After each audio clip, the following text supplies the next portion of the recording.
I am still in total and utter bewilderment at what happened last night. The Champions League is magnificent, isn't it? It is truly spectacular. It is the very epitome of football.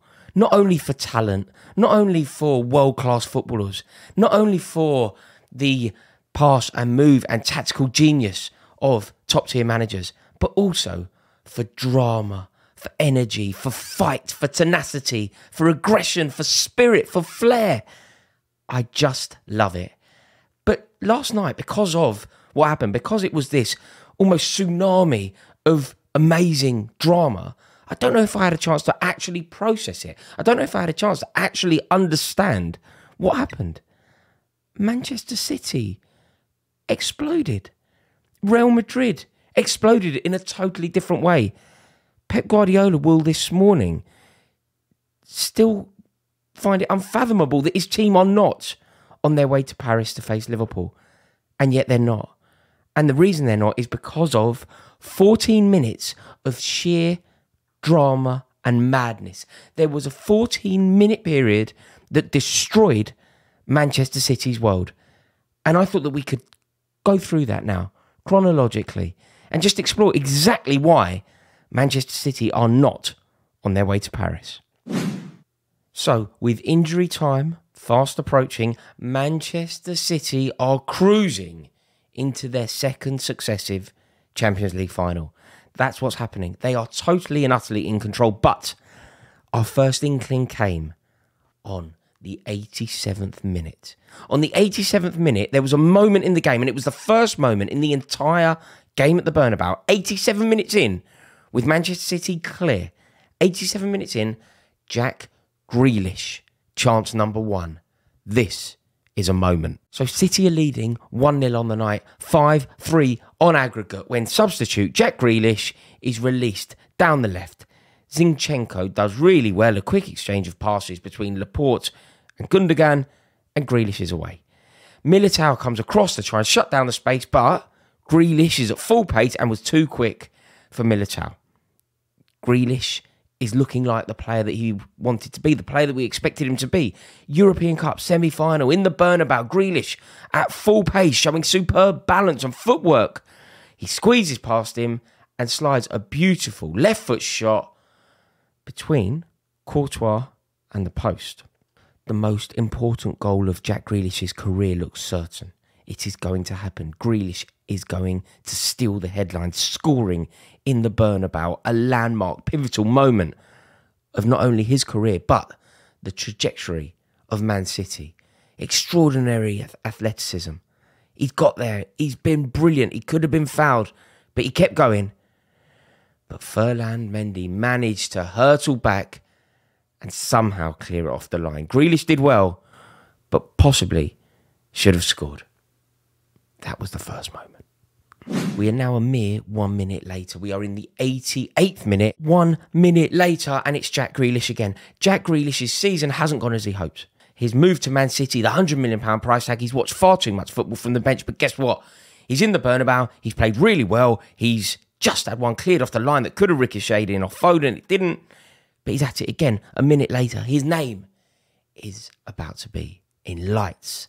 Jack Grealish is about to illuminate the Bernabeu. He picks up the ball on the left. He glides into the penalty area. Gundogan with an overlapping run, which opens up a bit of space. Grealish doesn't need him. He cuts in, shoots. Perfect. It's going in. Undoubtedly, this is a goal. Thibaut Courtois gets a touch to guide it round the post. Jack Grealish's moment, yet again in the 88th minute, is stolen. And that was another really worrying moment with hindsight for City. Look, nobody could have predicted what was to come. But when you're missing chances like that in the Bernabeu with what they have and their resilience, it's a warning sign. Then it came, the goal on the 90th minute. Rodrigo's first goal. Jack Grealish at the heart of this again. Maybe he could have done more, but we have to give real credit here to Carlo Ancelotti. His substitutes were inspired and integral to this astonishing fight back. City had 11 men behind the ball on their 18-yard line when Rodrigo starts his move, that he would ultimately finish. I think he lays it off to Nacho, who plays the ball across to Camavinga, who's a player, by the way. Now, this is where Grealish gets it wrong. He needed to press Camavinga quicker. He didn't. He allowed Camavinga far too much time, far too much vision, far too much room. Camavinga whips it across. I think it goes over Cancelo to the far post where Benzema's there. And Benzema steered a wonderfully controlled left foot pass into the path of Rodrigo, who reacts quicker than both Ederson and Ruben Diaz. And wallop. Suddenly there's belief. Suddenly the Real Madrid fans who are leaving the stadium pause. They make some noise. They start to believe they've seen it all before. This is when we knew it was curtains, really. Grealish again. This is the moment. 90 plus 1. Rodrigo's second goal. Carvajal's got the ball. Grealish needs to press him quicker. Again, he lets him put a cross in. Don't get me wrong, it was a fairly standard cross. It wasn't a dream cross. It was whipped in a fairly trademark standard way. But it was a disaster. I mean, it went over the head of Laporte. Rodrigo darted ahead of Diaz, who looked really flat-footed, actually. And all of a sudden, the ball's in the back of the net.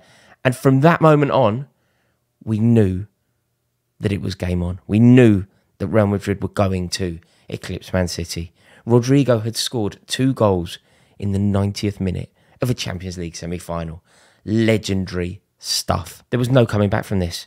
When you looked at the Real Madrid bench, you saw Carlo Ancelotti and Marcelo embracing, cuddling, believing that this was theirs. And City looked totally and utterly crestfallen. I think it was Rodri who, when the camera panned to him, his face wasn't there. He had his whole head in his shirt. And I think from there we knew Fernandinho was just standing there, motionless. One of the experienced seasoned pros, just hands on hips. No urgency. I think they knew. I think they knew that this had gone so badly for them. Zinchenko collapsed in a pile. And from that moment on, there was no way that City had anything to offer. But weirdly, the game wasn't done yet. Rodrigo could have had his hat-trick. It was a brilliant save from Ederson. And then Foden could have probably won it. Last kick of the game. So City had a chance to then actually break through. The score was 5-5. Foden should have probably scored. What a few minutes of football this was. 14 pure minutes of madness. Then on the 95th minute, it was over. Benzema's penalty. But do you know what I wanted to just talk about before we talk about the penalty? It was the way that both Guardiola and Ancelotti approached the extra time, the period before extra time where they got a bit of time with their players. Did you see the difference? Ancelotti was the calmest man in the stadium. Calm, collected, very visually telling his players to be cool. Not saying too much, but what he was saying was, you've got this, be sure, you know that you're better and you know that you're winners. There was very little from him. Guardiola looked like a maniac. It was all wide-eyed, gesticulating, all going mad, making sure that his players knew what they were doing loads of tactical things. You think, I don't know if that's the kind of thing that is going to be conducive to being calm in such a dramatic atmosphere. It was crazy. It was frenetic. It was frantic. It was all huddled and all madness. Whereas Ancelotti was just cool. I suppose he's seen it all before, hasn't he? Serial Champions League winner. No desperation from him to win it like there is for Guardiola. Nothing to prove. Won the league in 5 different leagues. Is definitely one of the best who have ever done it. And then it happened. Real Madrid had already rocked City twice. Could they do it for a third time? Yes, they could. Yes, they could. They were losing for 178 minutes of that breathless semi-final. 178 minutes they were behind, and suddenly, wallop, they find themselves in front when Benzema scores from the penalty spot. And that is where it ended. That was the difference. I mean, Benzema had breathed fresh life into this tie last week, hadn't he? The game in Manchester, I mean. That Panenka was so cool last week. And I wondered, was he going to do it again? I mean, that would have been truly ridiculous. I thought Fernandinho was interesting on the build-up to the penalty. Did you notice? He tried to put him off, but Benzema's seen it all before. He wasn't bothered at all.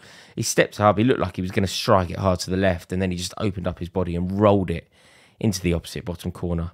A true great, a true Ballon d'Or winner, and at the epicenter of everything good that Real Madrid do. Yes, he scores the goals. Yes, he breaks the records, but contributed massively. Massively. Got the assist yesterday as well. He was just a true great of the game. At that moment, the Bernabeu, it erupted. It went wild. Guardiola looked broken, a shadow of a man. And the comeback kings of Europe had done it again. That's how it all happened. That's the breakdown. I thought it was so just crazy last night that actually analysing the 14 or so minutes that changed the entire trajectory of European football was something that we could do this morning. Just wanted to do it almost for my own sanity, to try and make sense of what we witnessed. It was truly amazing. Anyway, I hope you all have a wonderful day. Thank you for watching this video. If you've enjoyed it, please click subscribe. It really does help me out. And drop the video a like. Have a wonderful day in a bit.